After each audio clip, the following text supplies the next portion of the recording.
Paano hindi mahiyang magbenta sa mga kilala? Kasi minsan nakakaya, no? Pero ito yung mga sikreto para hindi ka masito. Tatakot ka mabasted o masinzone kapag nagbebenta ka sa mga kilala mo. Ito yung mga sikreto para hindi ka sinayin. Aminin mo sa hindi, excited ka sa bago mong negosyo, pero pagdating sa pagbebenta sa mga kakilala mo, ay nahihiya ka. Minsan na iniisip mo, pinipilit ko lang sila, o baka naman, deadmahin nila ako. Tayo na nga, sinubukan mo magbenta sa kilala mo, pero nasinzone ka, nakaka-discourage, di ba? Pero alam mo ba, may tamang paraan para magbenta sa kanila nang hindi ka mahihiya. Ito yung tatlong ways na pwede mong gamitin para hindi ka mahiyang magbenta sa kakilala. Una, huwag mong isipin na nangungulit ka. Nag-o-offer ka ng solusyon. Ang produkto mo, hindi yan dapat pabigat.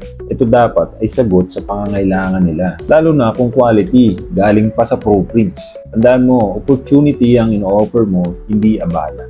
Number 2, gamitin mo yung top-selling approach. Huwag agad, bili ka naman yan, bili mo na to. Gamitan mo ng kwento. Pwede mo sabihin, tropa, nag-start na ako ng clothing business. Ito yung mga designs ko, ito yung mga product ko. Tignan mo, baka magustuhan mo. Number 3, magbigay ng value. Hindi lang dapat puro presyo. Instead na presyo agad yung usapan, ipakita mo muna kung bakit maganda yung product mo. Premium quality to, tropa. Bagay sa OOTD mo. Nag-promo ako ngayon. At once sa makita nila na may value yung product mo, mas madali na silang maging interesado. Remember, kung ikaw mismo nahihiyang ibenta yung product mo, paano ka pa nila papaniniwalaan? Dapat, ikaw mismo yung number 1 fan ng clothing brand mo.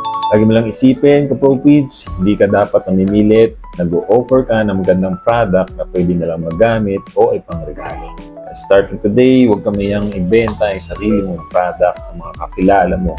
Baka sila pa yung maging suki mo. Kaya kung nagustuhan mo yung mga ganitong tips, follow for more sa aking Facebook page, ProPrints PH.